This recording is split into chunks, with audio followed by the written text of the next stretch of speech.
Dalam pelaksanaan razia pelajar yang dilakukan pihak Satpol PP Kota Lubuk Linggau digelar pada saat jam belajar sekolah pada pukul 9 pagi. Razia sendiri dilakukan di sejumlah warung internet yang berada di sepanjang jalan protokol, mulai Jalan Garuda, Jalan Yosudarso, Jalan Jenderal Ahmad Yani hingga kawasan Jalan Marga Mulia, Kecamatan Lubuk Linggau Selatan. Dalam razia ini, petugas Satpol PP berhasil menjaring sebanyak 15 pelajar, baik siswa sekolah dasar, SMP maupun SMA, yang semuanya merupakan siswa dari sekolah yang ada di wilayah Kota Lubuk Linggau. Pelajar yang berhasil terjaring langsung dibawa menuju kantor Satpol PP yang berada di Komplek Perkantoran Wali Kota Lubuk Linggau.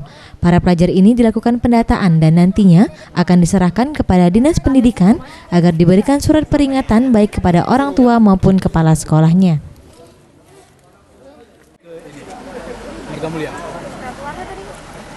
Kalau kita periksakan sekitar 12 warnet, tapi yang ada anak-anak sekolah yang berpakaian sekolahnya sekitar 4 warnet. Mereka kedapatan di warnet, dan sudah itu yang ini lagi merokok. Si dua bocah, Bukan yang besarnya, yang kelas 1 enggak. Jadi posisi mereka tuh lagi di warnet. Selain pendataan, sebagai efek jera pihak Satpol PP juga memberikan sanksi kepada para pelajar berupa hukuman push up dan lari mengelilingi lapangan di halaman kantor Wali Kota Lubuk Linggau. Ferry Setiawan, Sriwijaya TV.